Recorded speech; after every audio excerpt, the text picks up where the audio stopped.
Melanjutkan cerita sebelumnya, di mana Nili menantang Murongyu dalam pertandingan yang wajib dilakukan di distrik timur. Setelah beberapa lama, Nili berhasil memunculkan Murongyu, memaksanya untuk bergabung dengan roh iblisnya. Setelah bergabung, Murongyu menyerang Nili. Cakar elangnya hampir mencapai leher Nili. Di sisi lain, Nili tidak gelisah, justru dia tersenyum. Dia mengibaskan pedang meteorit dewa petirnya ke arah serangan yang dilakukan oleh Murongyu. Murongyu yang sebelumnya menyerang, akhirnya terkena serangan petir dari pedang Nili. Dia berteriak kesakitan. Petir itu sangat ganas, lebih kuat daripada yang sebelumnya. Murongyu terus berteriak, dia merasa sakit di sekujur tubuhnya. Para murid yang berada di sekitar area tidak bisa melihat serangan tersebut dikarenakan cahaya petir yang dikeluarkan pedang Nili sangat menyilaukan. Mereka tidak tahu apa yang terjadi. Para murid berkomentar, padahal Murongyu adalah ahli penipit Nampit dan sudah bergabung dengan roh iblis Elang Drakonik Darah Suci. Tapi kenapa dia tidak bisa mengalahkan Nili? Tetua Huang terkejut. Ini terlalu gila. Rupanya, Nili mengenakan satu set sirah tingkat 6. Pantas saja Murongyu tidak bisa melukainya. Murongyu yang malang. Dia tidak menyadari dan masih mau menghajar Nili. Dia mungkin tidak pernah melihat sirah tingkat 6 karena sangat langka. Murongyu terus berteriak kesakitan karena serangan Nili. Tetua Huang kembali berkata, belum lagi, Nili masih menahan kekuatannya untuk menyiksa Murongyu. Belum lama aku mendengar kalau Murongyu menyerang Nili di reruntuhan angker. Sepertinya Nili mau balas dendam. Di tempat lain, Lee Xingyun tersenyum melihat Nili menghajar Murongyu. Dia berkata, hahaha, ini bagus. Dari luar arena, terlihat kilatan petir masih menyambar-nyambar. Berpindah ke tempat lain, terlihat seseorang menuangkan minuman ke cangkir. Orang itu duduk di atas genteng sambil memandang pertandingan yang ada di bawah. Itu adalah Long Tianming. Dia duduk bersama seorang teman. Dia berkata, tak kusangka kalau saudara Beiyan bakalan tertarik dengan para pendatang baru ini. Beiyan yang ada di samping Long Tianming meneguk minumannya. Kemudian dia berkata, aku datang ke sini hanya untuk menonton. Tapi karena kau peduli soal ini, aku malah jadi penasaran. Siapa anak jenius yang sampai membuatmu tertarik? Beiyan melirik Long Tianming sambil berkata, contohnya pemuda ini. Dia benar-benar menarik. Long Tianming berkata, alasan dia bisa menang melawan Murongyu adalah karena pusakanya. Long Tianming melirik Situ Beiyan.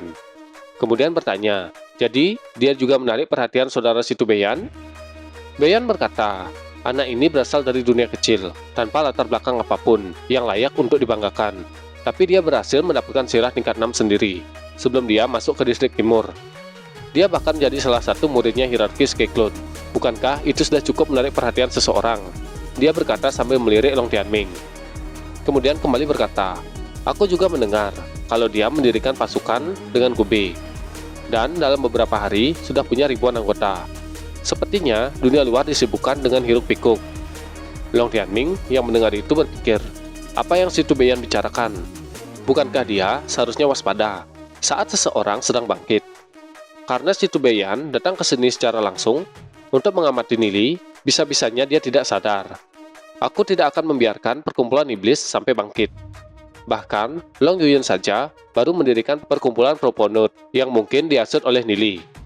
Meskipun aku tidak tahu motif Nili, siapapun mereka tetap menjadi ancaman bagiku. Sekarang ini hanya Situ Beiyan dan Liu Peng yang memenuhi syarat untuk bersaing demi posisi ketua sakti denganku. Tapi akhir-akhir ini ada orang lain yang muncul tiba-tiba dan melemparkan hal-hal ke dalam kekacauan, terutama Gube yang baru menjadi pewaris pertama klan Gu. Kemudian Long Yuyin, lalu Lee Xingyun yang tidak terlihat pasrah. Long Tianming dan Situ Beiyan masih terus mengamati pertarungan. Long Tianming masih berpikir, mereka bertiga memiliki hubungan dengan Nili. Di dalam arena, serangan petir kembali terjadi. Itu menyebabkan ledakan di atas arena. Para murid yang menonton berpikir, apa pertarungannya sudah selesai? Pertarungan itu sudah berlangsung selama setengah jam. Mereka sangat penasaran siapa yang menang. Kembali ke atas arena, terlihat Nili sudah berganti pakaian. Pakaian yang sebelumnya sudah compang-camping karena pertarungan. Di depan Nili, Murongyu terkapar. Sepertinya dia tidak sadarkan diri. Nili berkata, kau juga harus memperhatikan dan melindungi pakaianmu. Kalau tidak, itu akan memalukan. Nili menepuk-nepuk pantatnya yang kotor. Para murid masih terkejut melihat hasil pertarungan. Mereka tidak tahu apa yang terjadi. Tiba-tiba, mereka sudah melihat kalau Murongyu terkapar di lantai. Pakaiannya sudah hancur. Para murid wanita yang ada di sana berteriak, melihat tubuh Murongyu yang telanjang. Seseorang berkata, Murongyu kalah, dan pakaiannya menghilang. Padahal dia sudah bergabung dengan elang drakonik darah suci. Tapi, kenapa dia dalam keadaan mengenaskan? Seseorang berkata, dasar Nili. Orang itu adalah Xiaoyu. Berpindah ke atas arena. Nili berjalan ke depan Murongyu. Dia berkata, waktu itu, kau mencuri sisik jiwaku di reruntuhan angker. Hari ini, aku membalasnya di lapangan bela diri. Sekarang kita impas. Mendengar perkataan Nili membuat para murid berpikir, mencuri sisik jiwa, bukannya itu hal yang lumrah. Tapi, kenapa kau mencuri pakaian Murongyu? Orang-orang sedikit bingung dengan Nili. Berpindah ke Nili, dia sudah memenangkan pertandingan. Kemudian dia melompat dan menuruni arena. Dia berjalan menuju Gube dan Lu Piao. Di sisi lain, Tetua Nanmen terlihat cemberut. Di sampingnya, Tetua Huang berkata, sepertinya kita harus merubah aturannya. Kalau tidak, Nili bakalan menjadi peringkat pertama di distrik timur. Tetua Nanmen juga berkata, kita harus merubahnya sekarang.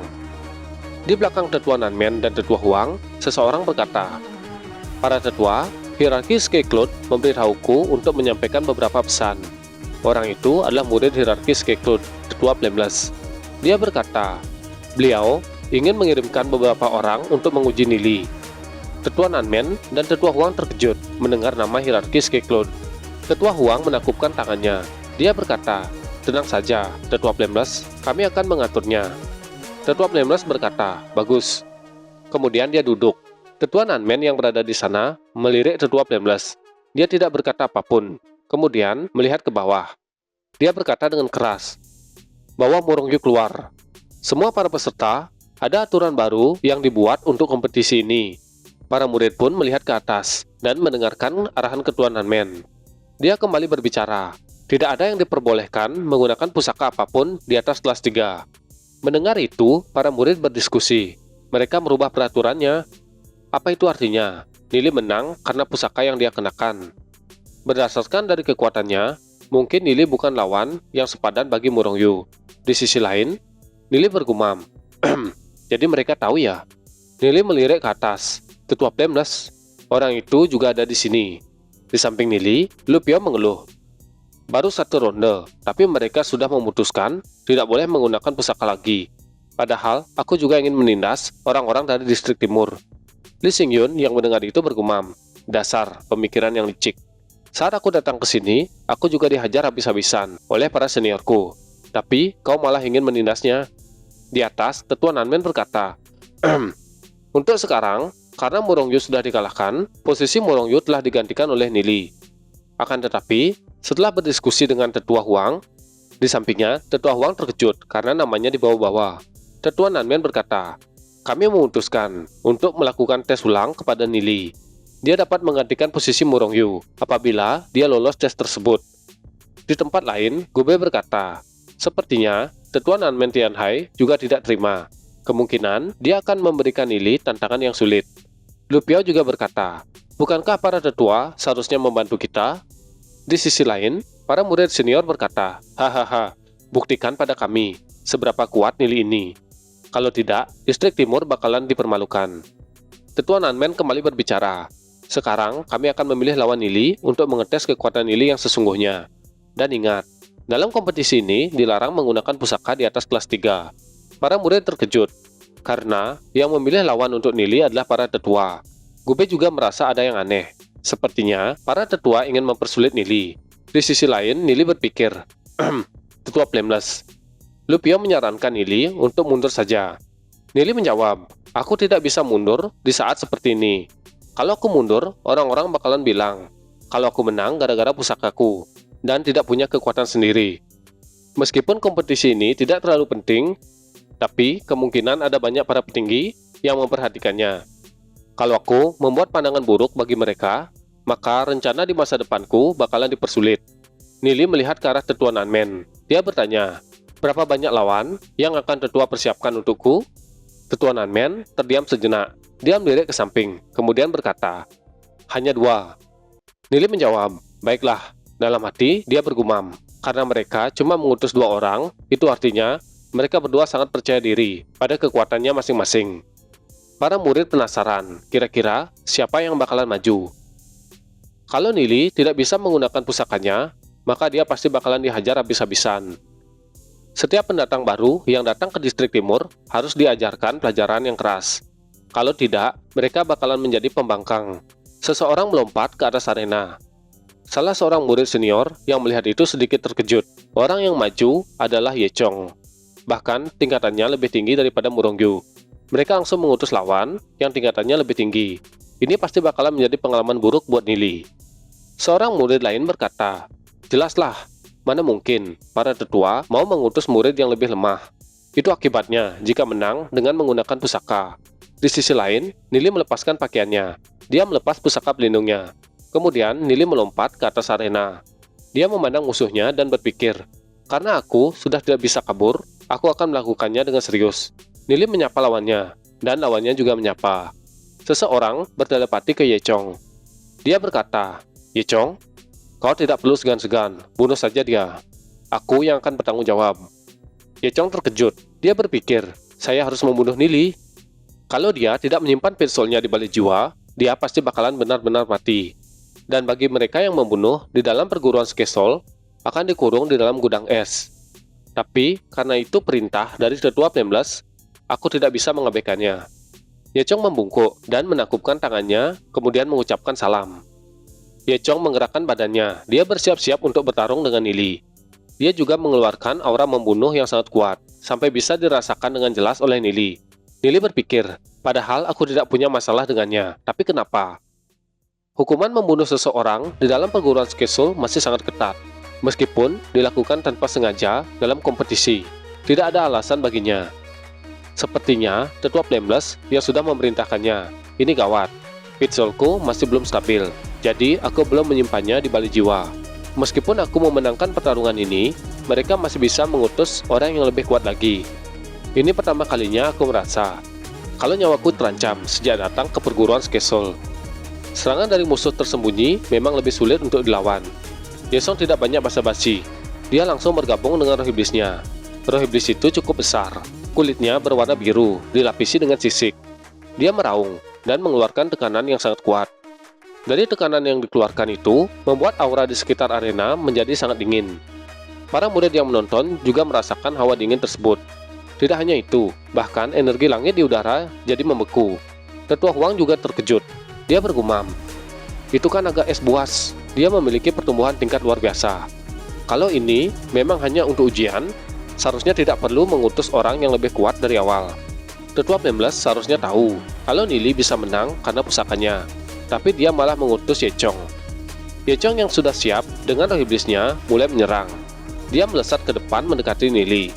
Di tangan kanannya terkumpul kekuatan yang sangat kuat. Di sisi lain, Nili masih dalam posisi bersiap. Saat Ye Chong menyerang, tekanan esnya menyebar. Para murid yang berada di sana sangat terkejut dengan kekuatan tersebut. Mereka berpikir, apa Nili bisa menahannya? Arenanya hancur lagi. Nili masih fokus dengan serangan lawannya. Saat Ye Chong memukul Nili, Nili langsung hancur, menjadi serpihan bayangan. Dia menghilang. Itu membuat Ye Chong terkejut. Serangan Ye Chong yang tidak mengenai Nili membuat arena sekitarnya menjadi hancur. Di sisi lain, Nili kembali muncul, kemudian dia bergabung dengan roh iblis panda. Ye Chong yang merasakan Nili berada di sampingnya menoleh. Nili langsung mengeluarkan semburan yin yang. Serangan itu mengarah ke Ye Chong. Ledakan pun terjadi. Berpindah ke Ye Chong, dia sangat kesal. Sialan, serangan tiba-tiba. Setelah menghindari serangan Nili, Ye Chong mengeluarkan serangan es kepada Nili. Nili berhasil menghindarinya. Dia berganti roh iblis dan kembali bergabung dengan bayangan iblis. Pertarungan terus terjadi. Ye Chong terus mengeluarkan serangan untuk menyerang Nili. Terkadang, Nili bergabung dengan roh iblis panda untuk menyerang. Dan terkadang, dia bergabung dengan bayangan iblis untuk menghindar. Para murid membuka mulutnya selebar kepalan tangan.